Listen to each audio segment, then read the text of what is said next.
What's going on, everybody? This is Black Men Sundays. I'm your host, Corey Sylvester Murray, and we're talking about generational wealth, finance, business, and mental health. And this is episode 201. Let's go. So, if you're looking for a mental health therapist, look no further than Dr. Briggs Bolin. Hi, I'm Dr. Izetta Briggs Bowling. Connect with me for professional mental health counseling and support services designed to help individuals and families navigate stress, trauma, substance use recovery, and life transitions. Email me at drbowling at ibcyclebreakers.org or call me directly at 845-313-4496 for a free consultation. Now, back to Black Men Sundays. It's a black man Sunday. Time to put all childish things away. I refuse to be the man I was yesterday. Gotta put my best foot forward and elevate. Now, today's guest is making his return to Black Men Sundays. The last time he was on our show was June of 2024. The title of that show is Tips a CEO Needs to Know. This brother is the CEO that teaches CEO, and I'm excited to continue our conversation. Ted Santos is the founder and CEO of Turnaround Investment Partners, creator of the disruptive leadership model, and an advisor to CEOs and executives across multiple industries. He's also the co-creator of Career Fit, an innovative career coaching platform, and the author of Here's Why You Can't Find Love. Today, we're talking about leadership, career growth, human behavior, relationships, and how mastering your mindset can transform every area of your life. So without further ado, Ted Santos, my brother, welcome back to Black Men Sundays. How you doing, man? Hey, thank you. My pleasure. Great introduction. I'm honored and pleasure to be back for a second time. So thanks for having me back. Your company helps organizations that are struggling, but you also help companies growing too fast. So Right. why can rapid success become just as dangerous as failure? Well, because the failing company and the company growing too fast, they have a common there's a common pattern. Neither organization has organizational structures that supports where they'd like to go in the future. So they outgrow organizational structures, but they also outgrow the skills and competencies of leadership. And so what it looks like is I tried to grow my company and it was unmanageable. So we shrunk it back down to what we could manage. And really it's the skills, competencies, and the mindset that people will shrink it back down to what's manageable for them. Great information. And, speaking of leadership, I mean, you created the disruptive leadership model nearly 20 years ago. So, for our new brothers and sisters listening to you today, what is disruptive leadership and why is it even more important in today's world? Well, disruptive leadership is being able to create an intentional crisis or an intentional breakdown. I say the job of a CEO is to intentionally create problems in his organization, and if you are not doing that, you should be fired or retrained immediately. So, as I was saying, we are taught to look for consistency. We're taught to operate in a world of certainty, and technically, there really isn't certainty out there, but we operate as though there is. And so disruptive leadership was created to account for that. And also, I've seen situations in my life where chaos, crisis brought out the best in an individual, like brought out a side of you that normally you wouldn't reach for. And the first time I saw it, I was 6 years old and I saw my mother run with two broken legs. Wow, that's great information, man. And AI, artificial intelligence, is changing every industry. 5 years from now, what will separate the companies and the professionals that thrive from those that get left behind? Same thing that has always companies that are innovative. I would only caution that if you rely too much on AI to drive innovation, I would say AI is going to be excellent for making improvements making things a little better or being able to do more. Like you can do more work. The true innovation, like Henry Ford is quoted as saying, if I would have asked people what they wanted, they would have said a faster horse. They would not have said, I'd like an automobile that's affordable. And at the time, Ford was entering the market, only 2% of the population could afford to purchase an automobile. So people got around on horse and buggy. So if you ask people what do they want, the average person is going to look at what they have and look at how to improve that. So the organizations that will lead will be the companies that are led by the Steve Jobs of the world who say, hey, put 1,000 songs on a listening device. It's never been done and no one knows how to do it. Great information. And, many entrepreneurs think that they need better employees.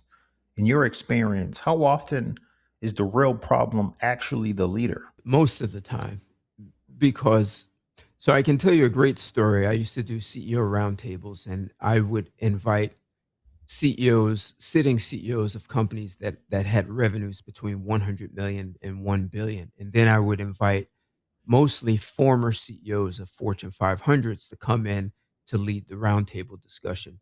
And on this one occasion, I brought a guy who was a sitting CEO of a Fortune 500, and he talked about how he had a great capacity for not only turning around companies, but he was good at driving revenue growth. Most CEOs are one or the other, and he was able to do both. And he talked about a time where he was hired to come in to turn around an organization. And so one of the first things he did is he fired a lot of people in the existing company and started bringing in his own people. And it still didn't turn it around. So then he hired a consulting firm that transforms corporate culture. Still didn't work. And the consulting firm said, hey, if you truly want to see your culture transform, you should engage in the transformation yourself. And he said, oh, no, no, no. I'm the CEO. I'm already accomplished. I'm smart. I know what I'm doing. My people need to be fixed. And the company tried to fix the people and it didn't work. Finally, they convinced him to start engaging in the transformation. And once he engaged and started transforming himself, the rest of the organization followed. And he said the biggest lesson he learned was that transformation would always start with him, not with his people. Great information. And, doing my research and having you on Black Men Sundays before, you've advised executives across finance, Right. technology, manufacturing, transportation, and legal industries. So, Right. what's the one leadership mistake you've seen in almost every organization? Well, one is what I just said. People want to fix, leaders want to fix their people. What I'd say one of the big ones is not knowing how to mine the untapped uh, capacity, intellectual property of your people, intellectual capacity of your people. I'd say that's one of the biggest mistakes. So once a leader knows how to pull more out of their people than their people know how to get out of themselves, your organization is able to innovate. It's able to make improvements. It's able to have better relationships with your customers. It's able, you're able to see things before your competitors as opposed to just having people uh, be like cogs in a wheel where they just do this one thing. But finding out what your people are really thinking and having an open door policy where your people can come to you with ideas really sets your people up to take on higher accountability, and you start developing your people to become leaders within the organization, within their own areas of expertise. Great information. And you recently launched a new project called Career Fit. Tell us Right. what that is, why you created that, and how is it helping people take control of their careers? Sure. So initially, we were looking at Gen Z, and Gen Z, one of their complaints is that they have to wait a full year to get a review. So they're not getting the proper guidance. But on the flip side, leadership and organizations are saying Gen Z is not prepared, so they don't understand business etiquette. They don't understand proper business attire. They can communicate too informally. They come to work late. They turn in projects late. And so as a result, we've had an unprecedented amount of Gen Zs who've been recently fired because of their lack of preparedness. So I have two partners with this, and what we did is looked at how could we infinitely scale coaching. And so we created an app that does two things. Instead of having to wait for an annual review, it gives you a your own career fit score. So it's really a career development tool and an executive coaching tool. So we have an AI component attached to it. So you get to self assess and you'll be able to see where you're strong, where you're weak, where you're okay. And it will actually also give you suggestions on how to build your weaknesses. It also provides guidance uh, through the questions that it's asking and the AI that it's making, for which it's making suggestions. And we've written a book that really helps the reader of the book better understand how to maximize the value from the Career Fit app, but it also highlights conflict resolution and how people navigate. So it's not just a book with talking points. We have characters. So we have two main characters. We show how to get the most out of a mentor. We show where there's conflict, where there's the kind of hotshot employee who's about to crash and burn because they are doing things that are inappropriate in the business world, even though they are great at their job. So the book is a real teaching tool that accompanies the app and gives people better insight as to what's happening because we use real case studies from the business world to accentuate certain things and qualities and mindset that would be beneficial. And after developing it, we saw this could go well beyond just Gen Z. This would be beneficial for anyone and not just people who are committed to becoming a leader or eventually a CEO. If you're a project manager or you're in finance and that's what you want to do forever, that's fine, but this is a way to help you maximize your career and get the kind of fulfillment from your career that most people say they don't have. Just doing my research on it, when you sent me the information, Career Fit gives people a GPA score for their career and a GPS for where they need to improve. So for Right. you, looking back, what grade do you think your younger self would have received, and what would you have needed to improve the most? I would say what I could have improved the most was developing a stronger network to be able to collaborate and to be able to get things done with other people. That would have been a highlight, and that's one of the things that we do talk about in there. It would have also been beneficial if I had a mentor. I don't. I There were people I would speak to, but I never really engaged anyone with the intent of them being a mentor, where I would come out with a greater perspective than I had before meeting them. And Career Fit was originally designed for Gen Z, but as I looked at it today, I said, people of every age can benefit from Right. that. So, what Exactly. career mistakes are timeless, regardless of generation? I would say one of the things that, and especially in an age of AI, what are you doing to upskill yourself? Are you learning one, maybe two new skills every year? And if you are a project manager, perhaps it would be wise to have some level of mastery in finance. If you're in finance, maybe you want to have some level of mastery in marketing. So developing new skills, but also there are things that you can learn that are outside of your scope of expertise. So maybe learning about physics if you're in finance, or if you're in marketing, learning about art and art history.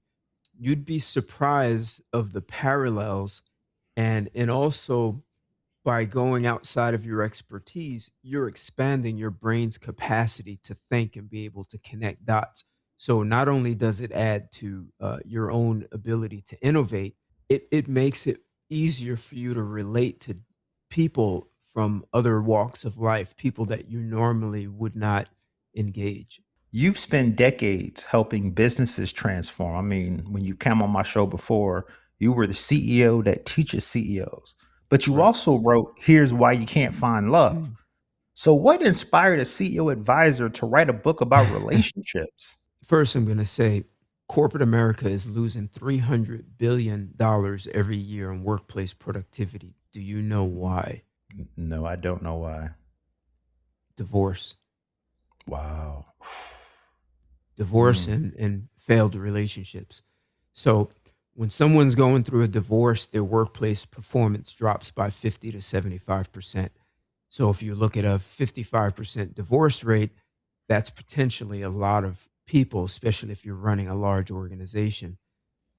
That's a lot of people who can be distracted from divorce, or even if they cohabitate it and you know, the relationship falls apart and it's a bad breakup.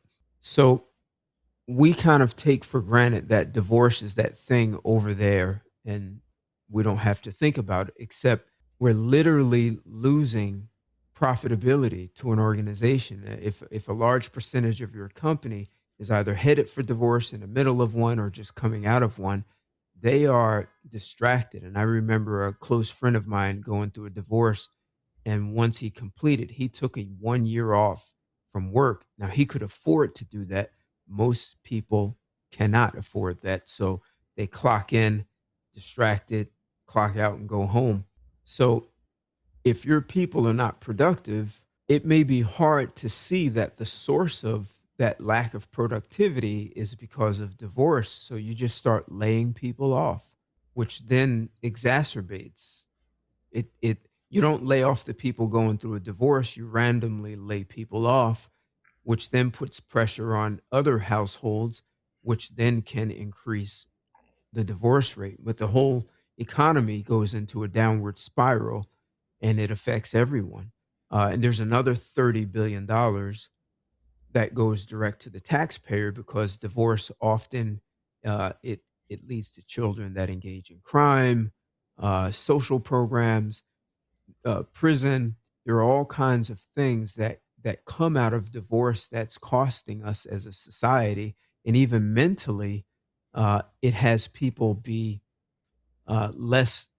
If you come from two, three generations of divorced parents, you're less likely to want to get married, and so we're less likely to have families and less likely to have uh, stable communities, and all that does is just make things worse. And we see, if you can't collaborate with your significant other, then you may not even have maximized your education in collaboration to be able to go into the workforce. So now even the workforce is still negatively impacted by that. Wow. Wow. That's great information. And, when I was reading your book, one of the themes that I caught was understanding human behavior. Mm. So, what's the biggest misconception people have about finding the right life partner? And how does that same misconception show up in business? I'd say the first thing that needs to be taught to your children is that the choice of a spouse is the most important decision you'll make in your life. That Mm. person affects every part of your life. Your state of mind when you go to work, your state of mind when you're at home, how you raise your children, how you educate them, how you discipline them. So, what they have found is that people who are better at finding someone who's compatible with them tend to do better financially, and raise their children in a more stable household, and they're less likely to be divorced. So that divorce also, like I said, it creates poverty. But if the man is paying for two households, that really hurts him. and that even affects the amount of men who commit suicide because of the financial duress. Mm. So people are not really understanding the importance of finding someone who's compatible, not someone who has things in common with you. So we like the same music, we like to travel, we like to drink the same kind of alcohol, we like to, those things you have in common, and they can change every 5 or 10 years, or at some point they'll change. But compatibility revolves around how do you manage money, like your relationship to money. How do you manage your mental and physical health? How would you like to educate and discipline your children? How do you resolve conflict? What what's your relationship to integrity? Mm. Like these things are really maybe related to family values, right? So your family raised you to have a relationship with money, to conflict. And if you're not compatible in those things, like the guy who wants to invest his money marries the woman who just wants to go shopping because you only live once, they are going to have problems, even if the guy makes a great six-figure income. So compatibility is absolutely key, but there's perhaps the biggest misconception that people have is that people believe love saves the day. So people are out looking for someone they can love, someone who makes me feel good, someone who makes me happy. And technically, that is an irresponsible way to go into a relationship, turning over the responsibility of your happiness to someone else. You're 100% responsible for your creating your own happiness. And love has nothing to do with with developing and creating a great relationship. Love is a byproduct of a great relationship. So if you haven't developed the competencies to know how to create a great relationship, like how to effectively communicate, like how you care for your significant other, if you don't know how to create a great relationship, there's a high likelihood that you will not be in one. You may have a great temporary feeling, and the reason for your great feeling may be things that you don't even know why you feel so good about that person. But when the feeling runs out, then what you're left with is a walk down divorce court. So looking for love, looking for someone who only has things in common with you as opposed to compatible. But if you look for someone who's compatible and has the competencies to create a great relationship, you're automatically going to start to have an affinity for one another, and that affinity is what will turn to love. But we do it backwards. We look for the love first, give me the feeling, and really what you're asking for the person to do is to do things that secrete oxytocin, um, dopamine, and that makes you feel good. But those are biochemical secretions. And over time, you're going to need more or a greater stimulus to secrete the same biochemicals. And that's why the feeling eventually runs out. Wow, I'm learning so much today, man. And Black Men Sundays, this podcast is all about building generational wealth. In your opinion, can someone truly build lasting wealth and a lasting legacy if their personal relationships are constantly unstable? You could, but ultimately, if you're looking to build lasting wealth, you need to collaborate with other people. And if you're not good at that in your personal life, you might not be good at that in your professional life. So, if you work really, really hard and sacrifice your health, there's a good chance that you can have decent wealth, but maybe not generational wealth. There's a conversation that's completely missing. And I think that it's missing. No one's even considering it.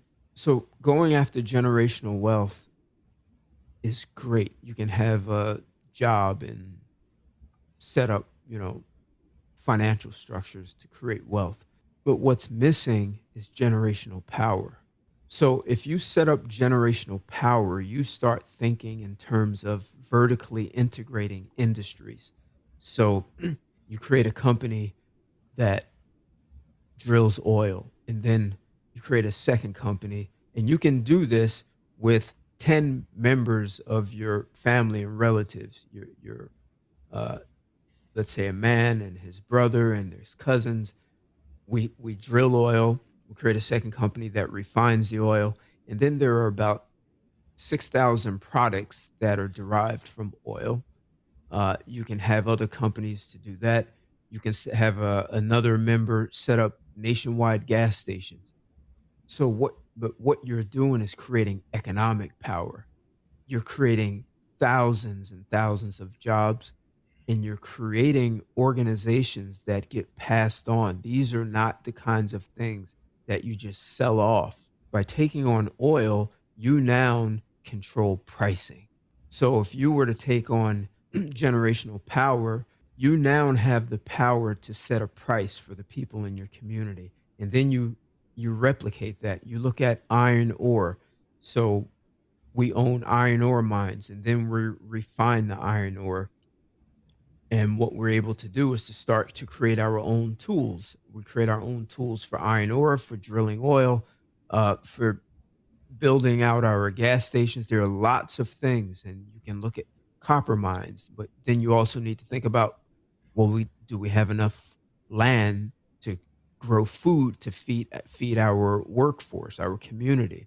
So that's creating generational power, but it also gives you the capacity to govern your own life and the lives of the people in your community by hiring lobbyists to write laws that where you can put favorable policies on the books, whether it's for domestic or global trade, but you are creating lasting dynasties that go on for generations. So it's not about teaching your children how to get an education to go find the best job. It's teaching your children how to expand a dynasty that you've already created. Mr. Santos, definitely appreciate you taking the time to speak to us, man. You've already dropped a lot of gems, so we definitely appreciate that. My name is Kalali Dogbe. I'm out of Prince Frederick, Maryland. Okay. I do have a couple of questions for you. So you were speaking about corporate leadership and kind of corporate production for publicly traded companies. They're driven by quarterly profit reports, and for private companies, they're driven by the general need just to make profit. So, what are some strategies a leader can use to balance the need to make profit, delivering their product, with the need to be disruptive? If you're not being disruptive as a publicly traded company, you're headed for obsolescence. A little over 100 years ago, in the United States alone, there were over 100 automobile manufacturers, and we see how many are left now. So they became obsolete. And this happens in many industries. Typewriter companies, we don't hear about them being large publicly traded companies. So creating a culture that is able that is able to take on disruptive projects is going to be extremely important as a leader. If you don't create that kind of environment, what you'll be left with is financial re-engineering, restructuring debt, buying back shares. And I'm always, for me, it's kind of a red flag when companies start spending 20, 30, 40 billion dollars to buy back shares. That says you have so much money you don't know what to do with it. And I Mhm. understand what it does. It inflates your PE ratio, so you look more valuable in the stock market. Except what you haven't done is created a future that doesn't exist now. So maybe you buy a company. I understand that. But what people liked so much about Steve Jobs and Apple is that he was willing to be disruptive. And when he was doing that initially, the board had a problem with it. So the mindsets of people will have to transform so that leaders who do understand how to be disruptive and navigate not only themselves uh, and their organization through it. Those are the guys who come up. So in 1990, no one imagines that Apple was going to create an iPod and then turn that into a cell phone. You just didn't see it. But technically, you should have, because in 1983, he introduced the Newton, and the Newton really is that was the iPad, but it failed back then. So Jobs seemed too disruptive, and his board had a problem with that. So organizations are going to have to understand that if you want to lead the industry, if you want to be able to maximize your profits by being first to market and being able to sell at a higher margins because you're first, you're going to have to allow for disruption, and that means sometimes it fails. IBM and Tom Watson Jr. is a great example. In the 70s, he said, "We're going to go into the mainframe computer business." There was no blueprint to do it, and he allocated money and said, "You have this much time to get the job done." And they went over time and went over the budget. And he said, "I'm going to allocate this much more money, and you have this much more time." Once again, they went over time and they went over, but eventually they created the mainframe, and that put them on the map in a huge way. So if he was only concerned about quarterly results, they would have stopped at the first time they went over budget, went over time, and said, "Failed project. Let's just keep doing what we're doing and do a little more or a little better, a little different." So, Tom Watson Jr. is a great example of someone who's highly committed to being innovative and creating a completely new future for the organization. Thank you very much. That's great information. On the topic of that, you also talked about how companies could be open to financial restructuring if they don't innovate or fail to innovate. Um, do you think that, so, a lot of times when you do financial restructuring, sometimes it's venture capitalists that come in and actually do the financial restructuring for you. Do you think that venture capitalism plays a productive or destructive role in business operations, or does it just depend?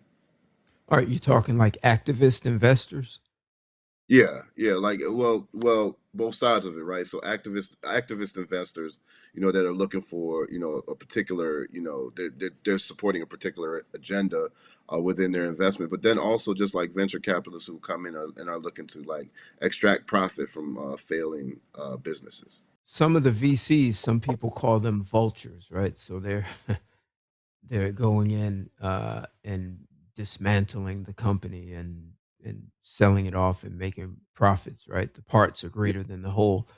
yeah, Uh, the activist investors really see an undervalued company, and they may still divest parts of it, but hmm, they see greater potential for the company, so they want to grow the organization. VCs may want to completely dismantle, like taking a car to the junkyard and selling it off right. as parts.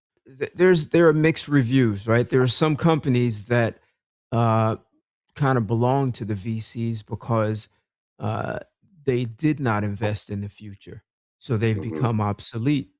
And so there are, you know, our ecosystem has vultures that pick up the scraps, and that way you don't have a dead carcass lying Hmm. there, becoming disease. So for the companies that focused on financial reengineering and buying back shares and didn't innovate, you may be the target of VCs who just break you up and sell you off into parts. So they serve a purpose, but some people call them vultures. So that maybe some companies could have been saved, but it sometimes it could be a long shot because you've undervalued innovation. And as a side, most breakthrough initiatives fail in organizations, and I say they fail because people are not mentally ready to go down a path that's filled with uncertainty. So sometimes your employees will sabotage a breakthrough initiative because the uncertainty could make them look incompetent. But it's like going back to the IBM, no one was incompetent because they went over time and over budget. Uh, there was no blueprint. Yeah, no, that makes perfect sense. Like, I'm a program manager myself, and in the particular field I work with, it demands kind of that people look at things in different ways than they Mm. have Right. in the past. So I guess what would be some strategies? We're talking under disruptive leadership. What would be some strategies that you would recommend to implement to persuade people to buy down that kind of risk? Because people always What do talk you about risk. Right? Like, so people always talk about, so when you're trying to do something disruptive, right? That's Right, what right, it's the fear factor of, well, this is risky. um to your point about, to your example and your point about the company, it could go over budget, it could go over right, time, and in right, general, those are like kind of like that's the kind of like business language we speak in, aside from profit. Well, it's not making any profit. You know what I mean? It's going right, over right. budget over time. And this seems very, and to continue down this course of action seems risky.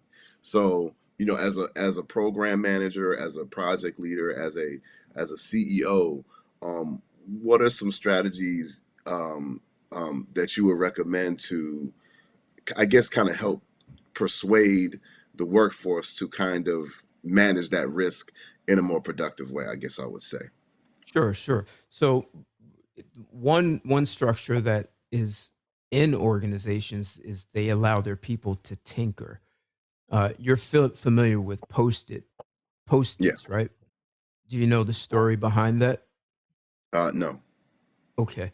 So at it was 3M. 3M created Post-its, and it came about because they were allowed to have, I think it was 15% of their workday could be dedicated to tinkering, that they could do whatever they want.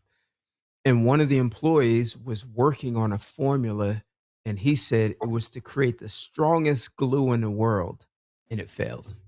The glue was so weak that he just packed it up and threw it away. And over time, he was noticing people were taking the glue that he made and running it across a small piece of paper and then posting it up on the wall. And they were like, "Oh, maybe we have a product here." So so his failed initiative turned into, I don't know what they make, $4 billion from Post-its, somewhere around 3 or $4 billion. Uh, Yeah. so he was allowed to tinker, and even though it supposedly failed, it turned out to be something else. And the Walkman is a similar story. They were trying to create a portable recorder, and it failed, so they just parked it, said, "Forget it," and then they noticed people were walking around the office with a Walkman listening to music, and they were like, "Oh, maybe it's a product." So, uh, if you go back to the 1950s, AT&T they were allowing their people to experiment with lasers. They had no idea what they would do, but now we look at laser technology. So there was no ROI initially in exploring laser technology. It allowed them to tinker and find these new possibilities, and now you create an organization that has a future that's well beyond its normal trajectory. I really do take that to heart. I feel like, you know, a lot of businesses in America have kind of lost their way in terms of that. They don't Right. seem to think, or they don't seem to invest as much time and money in research and creating that kind of like innovative environment. They seem to be more focused on just creating straight profit, or Right. or increasing their valuation in the stock market if they're publicly traded. But yeah, that's And that's my and thoughts on. and and laying people off. Right, And right. and Yeah, as a means to create more profit. well, to look better on your books look better. Right. So I spent probably a little more than 10 hours talking to the former CEO of Dun& and Bradstreet. Dun& and Bradstreet's Fortune 500 Or, company. And this guy, his real name is Robert. And I was close to him, and I called him one day and said, "Hey, Bob, want to talk to you about something." And essentially, I wanted to understand, in good times, companies hire people. In bad times, they fire people.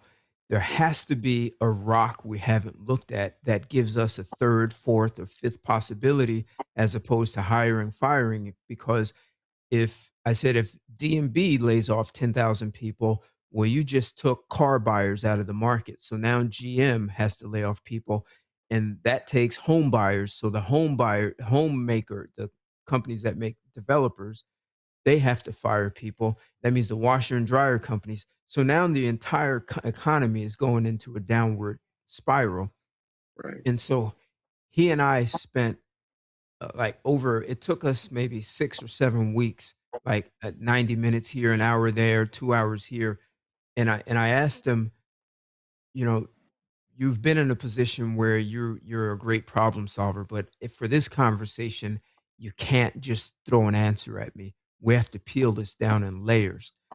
And That's in awesome. one of the layers we were peeling down, he said, Ted, if I lay off 10,000 people, eventually I have to fill 80% of those jobs. And I said, oh my God, that's devastating because maybe you saved $10 million dollars by laying off those people, Yeah. but now you have to advertise for these jobs. You have to dedicate people to interview them. You have to train them.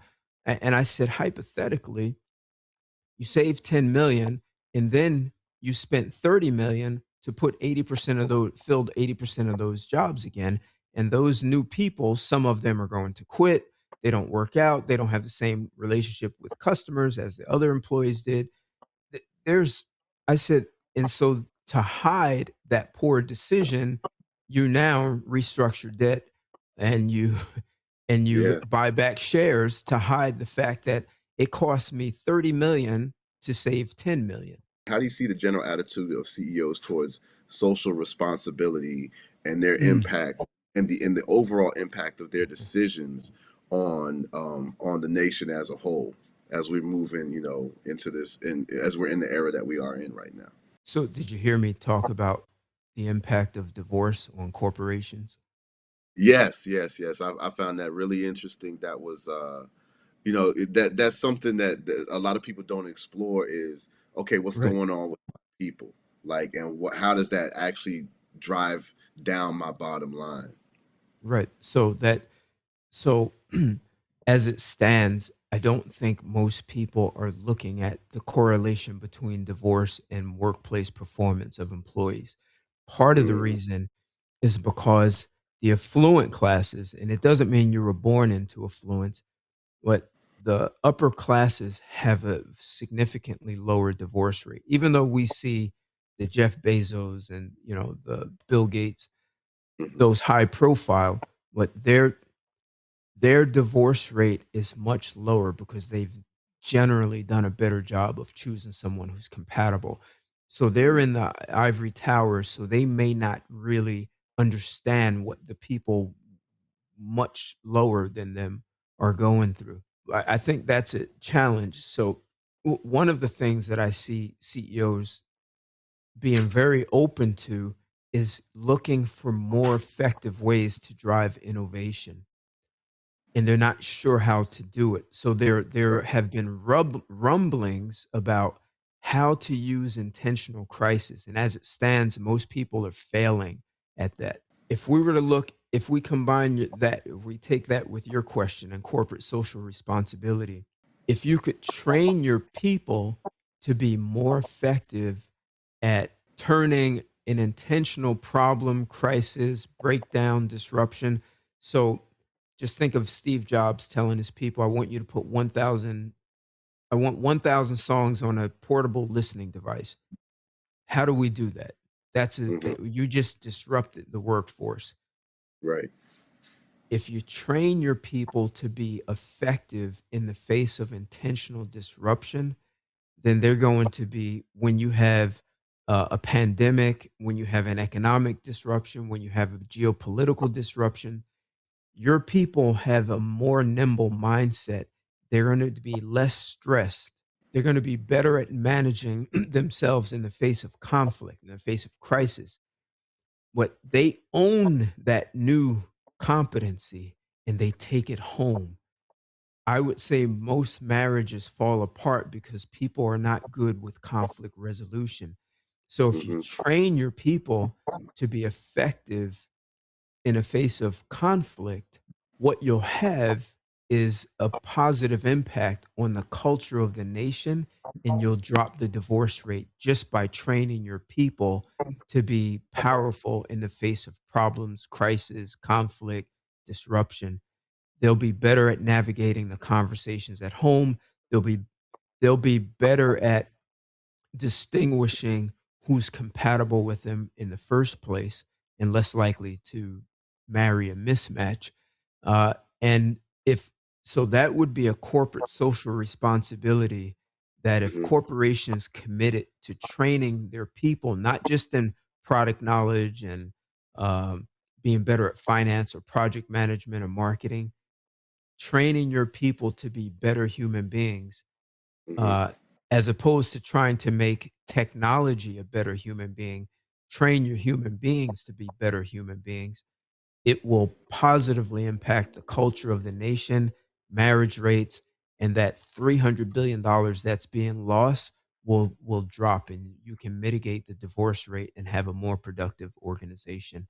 I don't think CEOs are there, but they may be on the way because they are looking at how do you intentionally create crises and have that crisis drive innovation. I'm asserting for them to do that, they will eventually have to get to where I'm saying is train your people in Got you. conflict and crisis. The secret in the essence of conflict resolution is that the conflict never has anything to do with the other person or the Mm. Same situation. deal. Yeah. Yep. Something happens and how you and the unresolved conflict you have within yourself is what gets triggered, Got you. and you Got don't you. know how to manage that. So then your trigger is now being projected on the other person, and it looks like you're in a conflict. What you're really in conflict with yourself. Okay. So when Interesting. people learn to manage their own internal conflicts, you can introduce problems in the workforce. And as opposed to them being triggered and saying, oh my God, this is going to make me obsolete, or this is stupid, or whatever conflict they are dealing, this reminds me of something I dealt with when I was 7, and they don't want to deal with that. And they may not even have any way of distinguishing that the conflict happened when they were 7. So if Hmm. they don't have the tools to distinguish it, they just believe this is the way I am and they're stuck with it. Yeah, man, it's Black Men Sundays, man. So before I let you get out of here, I gotta ask you, after everything you've learned from coaching executives, building career fit, transforming companies, and studying human behavior, what's the one lesson every entrepreneur, husband, father, and future leader should carry with them for the rest of their life? Most of the problems that have happened in your life are the result of your interpretation, a story you made up. So if you're a leader, a lot of times you may have stories about your people and what you think they are capable of, and it has nothing to do with the facts. When something goes wrong, you'll make up a story about how awful it is, and your story is going to be, and you'll usually write a novel, is going to be much worse than what's actually happening. So being able to take a step back and look at what's actually occurring as opposed to the story and interpretation you made up will allow you to navigate through pandemics. It will allow you to innovate, because when you take on new projects that are bigger than anything you've done, you're going to face problems you've never seen, and you may not have ever been educated to solve those problems. But if you take a step back, instead of seeing how awful and the end of the world it is, stay true to your commitment. And this is the same thing with your spouse. Your spouse says something, maybe it's just a misunderstanding, but if you turn that into a horrible tragedy and you're now saying you're triggered, it may have been a misunderstanding for which they should have never been a problem. Same with your children. Great information, man. You know, every time we have a conversation, Ted, I always walk away with a new perspective. You know, today we talked about leadership, disruption, career fit, relationships, and the mindset required to build a meaningful legacy. But I want to take this a step further, man. Mm. I want to introduce you to our exclusive audience members who they're going to want to take this conversation a little deeper. So what I want to do, man, I want to talk about the conversations that don't always happen in public.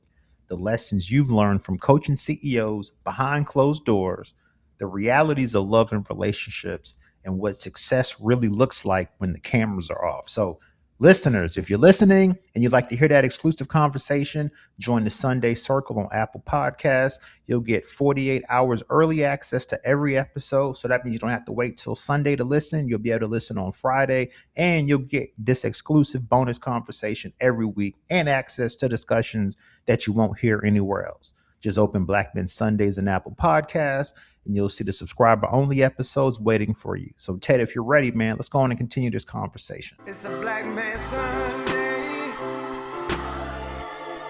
Time to put on childish things.